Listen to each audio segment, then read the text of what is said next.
नमस्कार साथियों, एक बार फिर आपके अपने मनपसंद मिधांस की कहानियाँ यूट्यूब चैनल में आपका हार्दिक स्वागत है। साथियों, आज मैं आपके लिए एक ही बेहतरीन और बहुत ही मज़ेदार कहानी लेकर आया हूँ, जिसका शीर्षक है शिव पार्वती का संवाद।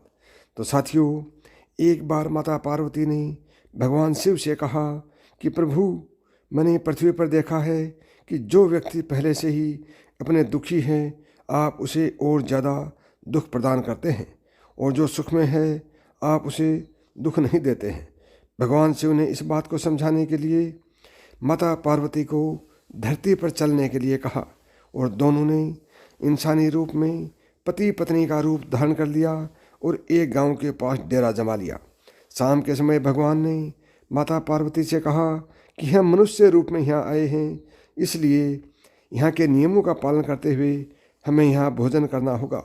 इसलिए मैं भोजन सामग्री की व्यवस्था करता हूँ, तब तक तुम भोजन बनाओ। भगवान के जाते ही माता पार्वती रसोई में चूल्हे को बनाने के लिए बाहर से ईंट लेने गई, और गांव में कुछ जर्जर हो चुके मकानों से ईंटें लाकर चूल्हा तैयार कर दिया। चूल्हा तैयार होते ही भगवान वहाँ पर बिना कुछ लाए ही प्रकट हो गई। माता पार्वती ने उनसे कहा कि आप तो कुछ लेकर ही नहीं आए, भोजन कैसे बनेगा? भगवान बोले, पार्वती, अब तुम्हें इसकी ज़रूरत नहीं पड़ेगी। भगवान ने माता पार्वती से पूछा, तुम चूल्हा बनाने के लिए इन ईंटों को कहाँ से लेकर आई? तो इस पर माता पार्वती ने कहा, प्रभु, इस गांव में बहुत से ऐसे घर भी हैं जिनका रख रखाव सही ढंग से नहीं हो रहा है।